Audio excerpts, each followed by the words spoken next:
Эфирде күндеми маалымат программасынын жыйынтыктоочу чыгарылышы. Студияда Айтрган Сайтиева. Саламатсыздарбы? Бул чыгарылышта. Президент энергетика тармагында туура эмес саясат жүргүзүлүп жаткандыгын белгилеп, өкмөттөн абалды жөнгө салуу үчүн тез арада чара көрүшүн талап кылды. Энергетиктердин отчетун бир ай мурун эле жактырган парламент өлкө кышка такыр даяр эместигин аныктады.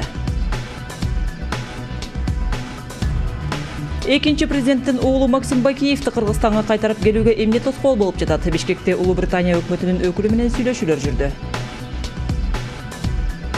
Кыргыз тилин жаңы үйрөнүп баштагандар үчүн мыкты китеп чыкты. Жаңы басылманын бет ачары Борбор калаада өттү.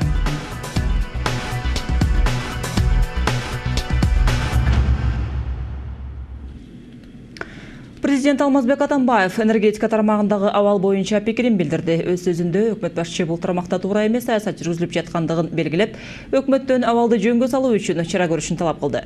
Президенттин сөзүн толугу менен келтиребиз.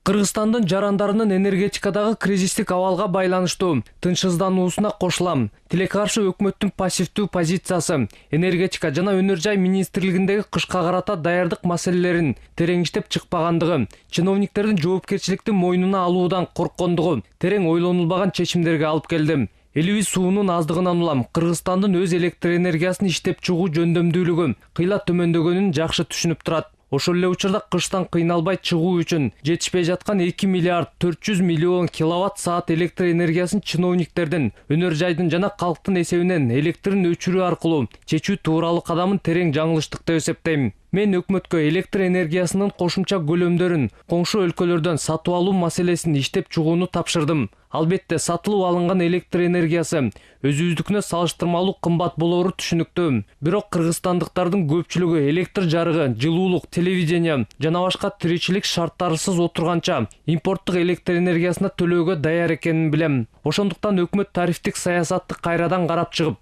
тийиштүү оңдоп түзөөлөрдү киргизүүгө милдеттүү. Анын үстүнө соттагы азыркы тарифтик саясатты бекитүүдө мыйзам аркылуу каралган жол жоболордун бузулушун аныктады. Өкмөт элге чындыкты айтууга тийиш. Эгерде энергосистеманын коопсуз ишин камсыздоо үчүн электр энергиясынын убактылуу өчүрүп туруулар зарыл болсо, бул тууралуу ачык айтышы керек. Бирок кандай гана чектөөлөр болбосун, биринчи кезекте карапайым элдин кызыкчылыктары корголууга тийиш. Кыргызстан эли бийлик менен ачык айкын, адилеттүү сүйлөшүүнү кабыл алат. Анткени учурдагы абалыбызды жакшы билет жана чиновниктер сыяктуу эле өлкөнүн энергетикасынын келечеги үчүн тынчсызданат. Энергетиканы башкаруу тармагында айрым кадрдык чечимдерди кабыл алууга убакыт келип жетти. Осмонбек Артыкбаевди таза аракетчил жетекчи катары билем. Бирок бүгүнкү кырдаалда энергетика жана өнөр жай министринин кызматында энергетика тармагынан өсүп чыккан тармактын баардык көйгөйлөрү менен маселелерин терең билген профессионалдуу менеджер керек. Жалпысынан энергетиканы өнүктүрүү маселелеринде менин позициям мурдагы боюнча калууда. Кыргызстанга жаңы кубаттуулуктарды, гидроэлектростанцияларды гана эмес, жылуулук станцияларын да киргизүү зарыл. Өлкөнүн түштүгүндө өз газыбызды өндүрүү боюнча заводду долбоорлоо жана куруу боюнча жумушту тездетүү керек. Өкмөт өлкөбүздүн калкын электрге жана жылуулуктан кемибегенде чечимдерди издеп табууга тийиш. Артты карай орто кылымдарга кетенчиктөөгө жол берилбеши керек. Тарифтик саясат элге түшүнүктүү болуп, ал эми энергетиканы сактоо жана анын келечектеги өнүгүүсү үчүн тарифтерди реалдуу талаптарга шайкеш келтирүү, коррупцияга каршы күрөш жүргүзүү боюнча натыйжалуу чаралар менен коштолууга тийиш. 24 KG агенттигинин маалыматы боюнча энергетика жана өнөр жай министри Осмонбек Артыкбаев иштен кетти. Журналисттердин билдирүүсү боюнча жетекчи өз кесиптештери менен коштошконго да жетишти. Өзүнүн акыркы сөзүндө Артыкбаев анын дарегине болгон сын пикирлердин баары негиздүү экенин жана президенттин бул тармакты кесипкөй адам башкарыш керек деген оюна кошулаарын айтты. Азырынча Артыкбаевдин ордун киймейлери белгисиз. Анын артынан эле энергетика министринин орун басары Кубанычбек Турдубаев өз каалоосу менен иштен кетүү тууралуу арызын жазды деп билдирет 24 KG агенттиги. Электр энергияга болгон тарифтердин жогорулашы, түштүктө газ берүүнүн токтотулушу, 3 фазалуу жылуулук казандарын өчүрүү бул министрдин ишин ийгиликтүү деп айтууга болбойт. Атка минердин убадалары жана аткарууга үлгүргөн иштери тууралуу Самат Качкынов айтып бермекчи. Кышка эмитен камынып атам деп жайында биздин каналга маек курган Осмонбек Артыкбаев кышты күтпөй өз жолуна түштү. Бирок кетмек түгүл, эс албай иштерин убадалаган эле. Бүт энергия компаниянын жетекчилери, анын орун басарлары, негизги жетекчилердин баары иштейт, 6-чы күнү да иштейт, кээде биз демалыш күнү да иштешибиз керек. Себеби дегенде бизге убакыт аз, кышка өтө катуу даярданышыбыз керек, бийин суу аз, отун даярдашыбыз керек, ремонт иштерин бүтүрүшүбүз керек. Кышка даярдыгы суук түшө электе эле көрүнө баштаган. Дегенде эле өлкө түштүгү газсыз калды. Ага улай кара отун тартыш болуп, баасы асман чапчыды. Түгүл ушул күнгө чейин Бишкек жылуулук борборунда көмүр сатылып алына элек. Болбосо жылуулук берүү маалына саналуу гана күндөр калды. Токтогул суу сактагычында суу жетишсизделип, кышта свет өчүрүүлөр болору маалым болду. Үстөккө осток кылып, энергетика министрлиги тарифтерди жогорулатуу демилгесин көтөрүп чыкты. Бирок жыйынтыгында энергияга болгон бааларды жогорулатуу мыйзамсыз болгон делип сотаны жокко чыгарганы маалым. Электр жарыгына болгон баа баскыч менен көтөрүлөт. Бул жылы керектөөчүлөр үчүн анын 1 киловатты 70 тыйын боюнча калтырылат. Бирок келерки жылдын апрель айынан тарта инфляцияга жараша 14 тыйынга кымбаттатылат. Бирок эксперттер күн жылууда сууну үнөмдөп, туура энерго саясат жүргүзгөндө азыркы абал жаралмак эместигин белгилеп келишет. Энергетика министрлигинин карамагында дагы бир чоң багыт өндүрүш тармагы бар. Осмонбек Артыкбаев келгени бул багытта алгылыктуу. Алдыга жылуулар деле байкалган жок. Министр болуп жаңы дайындалганда өндүрүштү өнүктүрүү жөнүндөгү убадалары аткарылбай калды. Упрощенные условия регистрации. Ишканаларды жеңилдетилген шарттарда каттоо, салык жүктү азайтуу, кадрларды даярдоо, мунун бардыгын камсыз кылуу иштери алдыда. Жеңил өнөр жай ата мекендик экономикага зор салымын кошуп келет. Көңүл бурбай койсок болбойт. Осмонбек Артыкбаев 2 жолу энергетика министри болууга үлгүрдү. Бул ирет ал ведомствоны 1,5 жыл башкарды. Анын талапкерлигин мурдагы премьер Жантөрө Сатыбалдиев сунуштап, парламент дээрлик бир добуштан колдоп берген. Тилекке каршы Артыкбаев мырзага артылган үмүт акталбай, кыш алдында кеткен алгачкы энергетика министри болуп калды. Эми анын ордуна келген министрге кыйын болоору турган кеп. Самат Качкынов, Азат Ынтымаков, 5 канал. Жылуулук берүү мезгилине 2 жума калганда башкы энергетиктердин тармакты калтырып кетиши жогорку кеңешти тынчсыздандырууда. Бүгүнкү жыйында энергетика башкы маселеге айланып, депутаттар өкмөттүн бул тармак боюнча отчет беришин талап кылышууда. Эл өкүлдөрүнүн баамында келе жаткан суукка өлкө таптакыр даяр эмес. Анткени акыркы күндөрү аба ырайынын кескин өзгөрүшү электрдик өчүрүүлөрүнө жана көмүргө болгон баанын көтөрүлүшүнө шарт түзгөн. Өкмөт тарабынан болсо бул маселеге тиешелүү кадамдар жасалбай жатканы айтылды. Бактыгүл Салбек кызы пленардык чыйындан. Энергетика тармагына кеңири токтолуп, эл өкүлдөрү ар бир облустагы кырдаалды талкуулай башташты. Суук түшөрү менен көптөгөн аймактардын кышка даяр эместиги анык болду. Айрым жерлерде электр көйгөйүнөн тажаган калк күнөөлүүлөрдү таап, жазага тартууну талап кылып жатыптыр. Алардын бири Баткен облусу. Бир нече жыма мурун көмүрдүн тоннасы 10 000 сомго чейин өсүп кетти деп нааразы болгон калк эми электр энергиясы солтуруптур. Жылына $40 миллион жеп атат. $40 миллион деген эгерде эсептеп көрө турган болсок, 450 киловаттык трансформатордан 4000 дана келет экен. Бул деген ар бир айыл өкмөткө 10дон 450 киловаттык трансформатор. Жыл сайын ушул акчаны ким жеп атат, ким жооп берет деген ушу талапты катуу коюп атышат. Электрге байланыштуу Ош шаарында дагы абал катаалдашты. Анткени 3 фазалуу эсептегичтерден жылытуучу түйүндөр ажыратылган. Бул өз кезегинде чакан жана майда бизнестердин таптакыр токтоп калышына алып келди. Чынжыр сымал жагдай өлкөнүн экономикасына дагы терс таасирин берүүсүнө шек жок. Биздин гостиницаларга келип, же болбосо жанагындай кафелерге келип, кондиционер зима лето дегендерди опечатать этип атат дейт. Ошого чейин барып атышат дейт. Тиги эмелерди дагы жанагы суу жылыткычтардан өйдө өчүрүп атышат дейт. Ушунун баарына чейин жеткенден кийин биз бүгүнкү күндө элди атайын ушул кыжырына кайнатканына алып бараткандай деп мен айтпадым беле, эмне бул саботаж болуп атабы деп. Маселеде эң кооптуу тоол аймактар. Өкмөт жакында эле Нарын облусундагы социалдык маанилүү объекттерди, анын ичинде балдар интернаттары, оорукана, төрөт үйлөрүн 95%га көмүр менен камсыздаганын жар салган дешет эл өкүлдөрү. Бирок иш жүзүндө абал таптакыр башка. Нарын районуна Куланак айылынын өкмөтүнө жайгашкан аймактык ооруканада 2 тонна түшүрүлүптүр. Ар жылы ал жерге 10 тонна түшчү. Борбордук ооруканага 5 тонна эле түшүптүр, ал жерге ар дайым 30 тонна түшчү. Нарын областындагы Атбашы районунда борборунда жайгашкан майыптардын бала бакчасы бар. Ошого 1 тоннага дагы түшкөн жок. Нарын областында Актала районунда Көкжар айыл өкмөтү жайгашкан Абдырахман атындагы орто мектебинде ар жылы 150 тонна түшчү, жагы чоң айыл. мына бүгүнкү күндө 70 тонна эле түшүптүр. Дал ушундай тынчсызданууларды Токтогул жана Талас областарындагы администрациялык мекемелер дагы жаратты. Өкмөт көмүрү болгон баанында кескин өсүүсүн ооздуктай тургандай түрү жок дешет мыйзам чыгаруучулар. 2-3 күндүн ичинде эле ал баш аягы 1000 сомго кымбаттаган. Ал эми буга көмүр иштетүүдөгү менчик компаниялар менен ортомчулардан тышкары дагы башка себептер бар экен. Машинелерге 10 тонна, 8 тонна гана ташысын деп коюп койгон дейт. Анан ушунчалык узак аралыкка азыр күйүүчү майдын дагы кымбаттыгына байланыштуу 8 тонна үчүн машина барбайт экен. Бирок ансыз деле дейт жана таразаларга келип алып, ошол 10 тоннадан ашыгына таразада отургандарга акча берип өткөндөр өтүп атат дейт. Электроэнергияга байланыштуу абал Борбор калаада дагы дурус эмес. Менчик бала бакча жана мектептерде 3 фазалуу эсептегичтердеги жылытуучу түйүнүн ажыратылышы. Аталган жайлардын жетекчилери атайын кат менен жогорку кеңешке өкмөткө кайрылышыптыр. Бирок мындан азырынча майнап байкалбайт. Депутаттар келерки жумада өкмөттү кышка болгон даярдыктар боюнча кенен отчет берүүнү күн тартибине киргизишти. Бактыгүл Салбек кызы, Урмат Мамбеталиев, 5-канал. Кыш оор болот деп элдин баары жарык жана жылуулук берүүнүн альтернативдүү булактарын издей башташты. Кышка даярданып бери дүкөндөрдү кыдырып, техникалык ойлоп табуулардын акыркы үлгүлөрүн алса, башкалары кампаларын ачып, эски лампаларын чыгарып жатышат. Биздин кабарчыбыз Айгерим Жаныкул кызы да базар кыдырып, ар түрдүү сунуштар менен таанышып көрдү. Акчаң болсо кышка камынуунун жолу толтура. Барган сайын үйдү жылытуучу техникалардын түрү көбөйүп, баасы да сапатына жараша төп келет. Кеңири тараган бул электроплиталардын орточо баасы 1000ден 10.000ге чейин. Бирок арасында үйдөгү бала бакыра үчүн кооптуу, же болбосо ден соолукка зыяндары да бар экенин көбү айырмалай албайт болушу керек. Үйгө алсаңыз, масляный радиатор, майлуу радиатор алыш керек. Неге? Потому что экономичныйраак да. Электричествону аз менен жейт.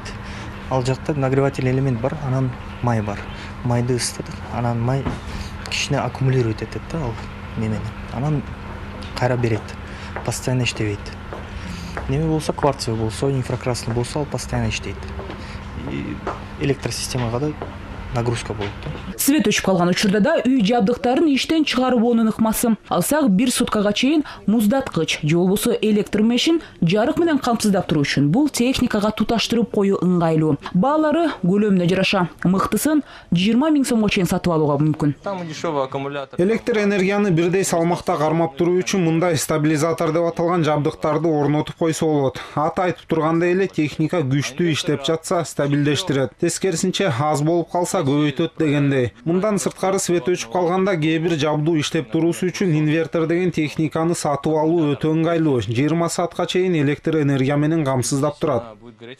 Или мындай кылып үйгө коюп койсо болот. Кышкысын электр жарыгынын өчүп калышынан кооптонгондор жарык берүүчү фонарларды сатып алып башташты. Учурда базарларда атайын электр жабдыктарын саткан дүкөндөрдө түрү менен сатылат. Баасы деле өтө кымбат эмес.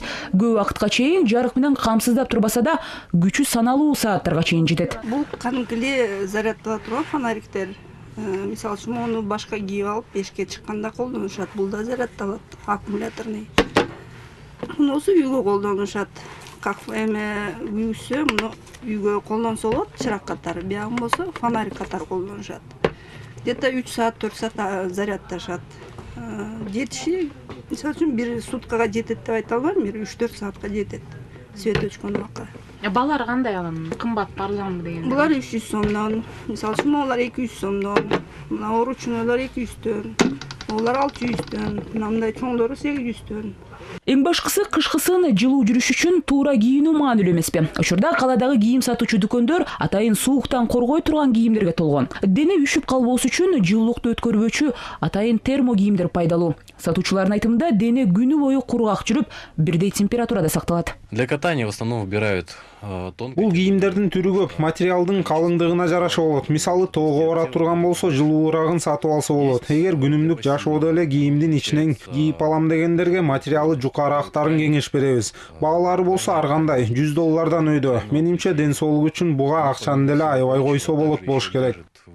Суукта үшүп калбоонун дагы бир жолу. Бул үчүн мындай жылуу жаздыкчалар жардам келет. Колдонуу болсо оңой, атайын баракчасын алып туруп, дененин каалаган бөлүгүнө чаптап койсо болот. Кийимдин сыртына деле.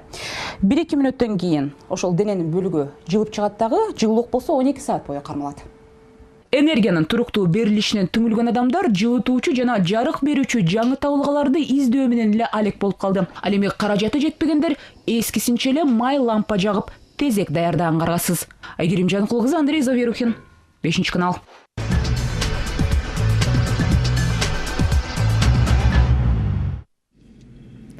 Минскте Евразия экономикалык биримдигинин жыйыны башталат. Анда Кыргызстан, Орусиянын, Белоруссиянын жана Казакстандын саясий экономикалык интеграция маселелери талкууланат.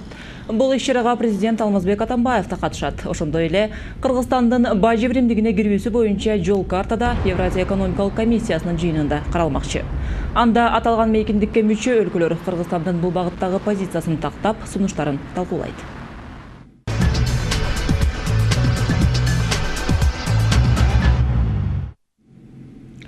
Улуу Британиянын юстиция министри Лорд Эдвард Фолкс башкы прокурор Аида Салянова менен жолугуп, эки өлкөнүн мындан аркы сот жана укук жаатындагы кызматташтыгын талкуулашты.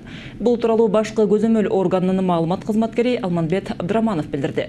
Анын айтымында Салянова бир катар кылмыш иштери боюнча сыртынан соттолгон Максим Бакиевди Кыргызстанга өткөрүп берүүгө жардам көрсөтүүнү Британ тараптан суранды.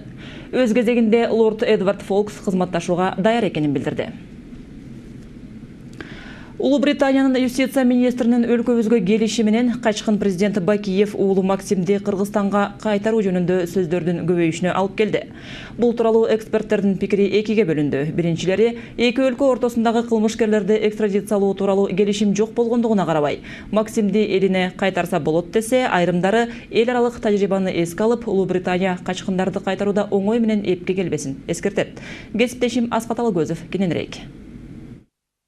Эл аралык издөөдөгү Максим Бакиев акыркы маалыматтар боюнча Лондондо. Алыста жүргөн Максимди коомчулуктун маал-маалы менен эстеп туруусуна анын Кыргызстандагы кылмыштары себеп болууда. Экинчи президенттин уулу 2005-теги бийлик алмашуудан кийин атасынын кызматын өз кызыкчылыгында пайдалануу планын баштайт. Өлкө инкылаптын эпкининен эсине келе албай жаткан чакта Максим бизнесин жасоого киришкен. 2006-жылдын июлунда банкир Валерий Белоконь менен бирдикте Латвияда инвестициялык фирманы түптөйт. Кийинки бизнес долбоорлору боюнча да Белоконь менен шериктикте жүргөнү белгиленет. Бул Орусия, Казакстан, Америка, Украинадагы Токен, банк, мунай, газ тармактарындагы долбоорлор. 2006-жылы оппозиция мамлекет башчысынын балдары мамлекеттик менчикти жеке колго өткөрүүдө деп Бакиевдин отставкасын талап кылат. Мамлекетке энчилүү канттагы цемент шифер жана Бишкек шампан шарап комбинатын сатыгынын уюштуруучулары катары президенттин кичи уулу Максим жана ал кездеги вице-премьер Данияр Үсөнов ысымдары аталат. Бирок митингдер токтоп, ал эми Максим Бакиев өз ишин улантат. Аны менен бирге ал ЖМКда өлкөдөгү эң бай адам, банкир жана бизнесмен катары сыпатталып, Максимдин макулдугу жок бир дагы ири ишкер долбоору ишке ашпасы айтыла баштайт. 2009-жылы туулган күнүнө 2 күн калганда атасынан баалуу белек алат. Бул Сари катары белгилүү инвестициялык агенттикти жетектөөгө дайындалышы. Бул дайындоо оппозиция өкүлдөрүндө атасы баласын мураскор кылган атат деген божомолду жаратты. Бакиевдин кичи уулуна карата нааразылык алдыңкы ишканаларды сатыкка коюп баштаганда күчөйт. Анын ичинде стратегиялык маанидеги Түндүк электр, Манас аэропорту, Кыргызгаз, Кыргыз телеком. Тендер жыйынтыгы менен аталган ишканалардын акциялары МЖН Групп холдингинин башкаруусунда болуп калат. МЖНдин жетекчиси Евгений Гуревич басма сөздө Максим Бакиевдин эң жакын досторунун бири. Ал Саринин алдындагы өнөктүрүү фондунун негизги өнөктөшү болуп калат. Ал эми фонддун негизги активи Орусиядан бөлүнгөн $300 миллион насыядан турат. Муну менен Максим Бакиев өлкөдөгү негизги каржы булактарын көзөмөлдөөнү колго алган.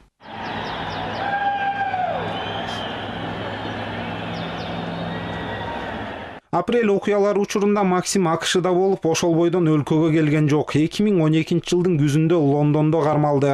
АКШ Федералдык тергөө бюросунун өтүнүчү менен. Америкалыктар качкын президент уулун баалуу кагаздар базарындагы ири көз боемочулукка айыпташкан. Мында Бакиев баласын Кыргызстанга кайтаруунун учкуну жылт этип тез эле жоголду. Максим сот залынан бошотулду. Ал эми 2013 жылдын мартында Максим Бишкектин 1-май райондук соты тарабынан 25 жылга эркинен ажыратылды. Албетте сыртынан 3 берене боюнча бул кылмышка катышуу, коррупция жана өлкө кызыкчылыгына каршы келишим түзүү. 4 жылдан ашуун убакыттан бери Максимдин жазасын өлкөсүндө өтөөсү үчүн аракеттер көрүлүүдө. Бул ирет Улуу Британиялык аткаминердин сапарынан улам мындай үмүт кайра пайда болду. Тышкы иштер министри абдан аракет кылыш керек да. Буларды алып келсе жакшы болот эле. Себеби элдин бөксөсү барып суубайт. Биринчиден, экинчиден кан кой бербейт деп коет. Ошондуктан мен буга абдан түз көз караш карайм. Келе турган Англиядагы бияка келе турган элчиси муну түшүнөт го деп ойлойм. Бекер келе аткан жок.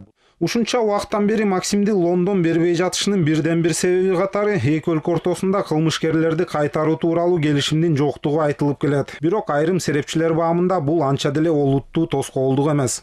Жок болгон эле бул деле маселе эмес, чоң элечи. Түзүп койсо болот да. Мына жакында кайталап кетейин, министр юстиция келип кетти негизи. Ошон үчүн ошондой келишимди сөз кол койсо болот эми үчүн. Мен үчүн бул эч деле чоң проблема эмес. Башка серепчи Шерадил Бактыгулов айтымында экстрадициялоо маселеси өлкөбүздө абактарда тийиштүү шарттар жоктугунан улам татаалдашы мүмкүн. Канчалык таң калыштуу кылбасын, Британия соттору кылмышкердин кылганы канчалык оор болгонуна карабай, адам укуктары деп талаптарды жогору коет. Негизинен тийиштүү эл аралык конвенцияны карманып. Сотко келгенде баяле сотчулар европалык адамдардын укугун короо конвенциясын карайт да, эгер ошону болгондо негизи эле бир эле маселе чыкса, Кыргызстанда сотко жетпей эле камакка салынганда эле пытка көрсөтүлөт деп, ошо негиздемесин эле Максим Бакиевди бербей коюшат. Расмий Лондон кылмышка шектелгендерди сыртка чыгарууда кашкөйлүгүн бизге эмес бир катар өлкөлөргө көрсөткөнү маалым. Алсак Францияда метродогу жардырууга шектелген адамды 10 жылдан кийин араң берген. Ошол эле учурда эксперттер бир ооздон Максимди мекенине кайтаруу аракетин токтотпоо зарылдыгын белгилешет. Бул ар бир жаран эртели-кеч кызматы, даражасына карабай жазасыз калбаарын көрсөтүш үчүн. Аскат Алыгөзов, Элдияр Бектемиров, 5-канал. Демократия коркунучта. Коомчулукка анча белгисиз кыймыл мүчөлөрү мына ушундай аталышта тегерек үстөл өткөрдү. Алар курултай митингтерге чектөөлөр коюлуп жаткандыгына нааразы. Алдыдагы парламенттик шайлоолордо отурлай бекер пиар иш-чарасына Айдай Аманкулова көз салды.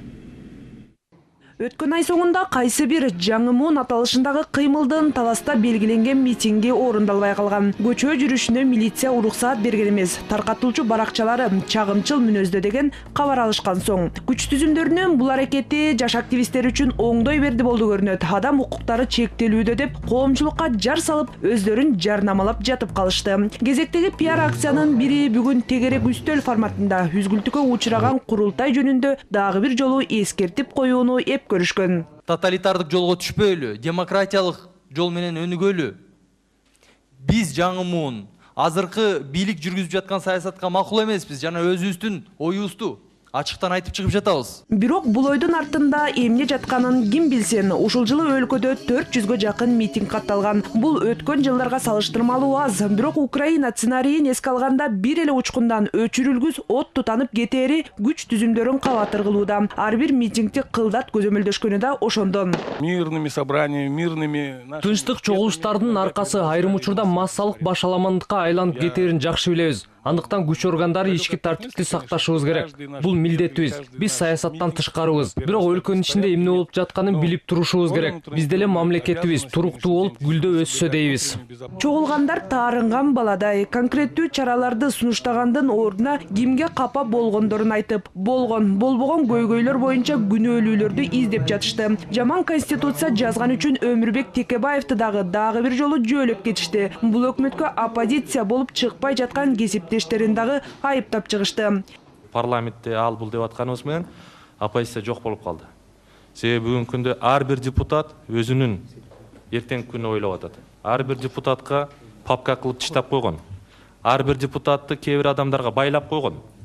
Кандай бир маселе болсо, сен ушул айткандай добуш бересиң, ушул айткандай сүйлөйсүң деп. Тегерек үстөлгө катышкандардын кары жашы мамлекет үчүн абдан күйүп алган. Алардын пикиринде саясий элитаны алмаштыруу керек. А бул сыяктуу билдирүүлөр адаттагыдай парламенттик шайлоо жакындаганда күчөйт эмеспи? Үгүт маалында болсо мындай жарнама үчүн ири акча төлөп калышмак. Андыктан саясатчылар пиар акциясын эртелетели дешкен көрүнөт. Айда Яманкулова, Иван Чижиков, 5 канал.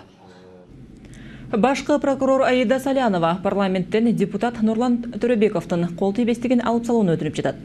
Айта кетсек, жакында Төрөбековдун жогорку билим тууралуу диплому жасалма деп табылып иш козголгон. Бул документтин негизинде эл өкүлүнө 3-класстагы мамлекеттик кеңешчи чини берилген. Жогорку кеңеш атайы комиссия түзүп, башкы прокурордун өтүнүчүн карап чыгаарын билдирди.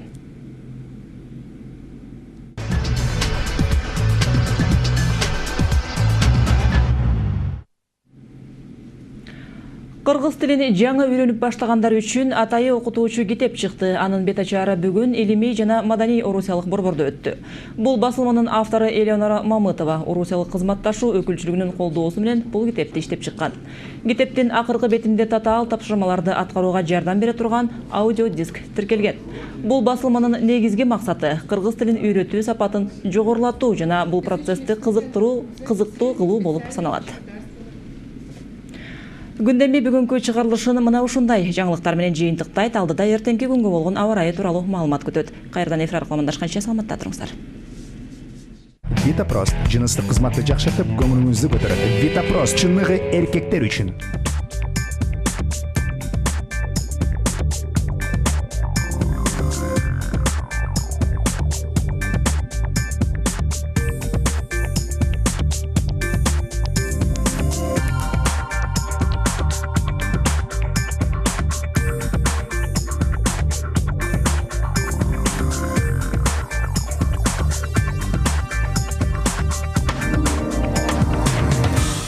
Азамат менеджер, Макс тоолы жасынын фанаты, Мурат саунага барууну жакшы көрөт. Бирок бар үйдө калышты. Кызыктуу жана маанилүү иштерге өнөкөт простати тоскоол болду. Алган эмес, үй бүлөлүк мамилелерди татаалдатты. Витапрост дарысы менен комплекстүү дарылануудан 10 күн өткөн соң бар өздөрүн жакшы сезип калышты. Витапрост ооруну, жайсыздыкты азайтып, зара чыгаруунун бузулушун азайтат. Витапрост жыныстык кызматты жакшыртып, көңүлүңүздү көтөрөт. Витапрост чынныгы эркектер үчүн.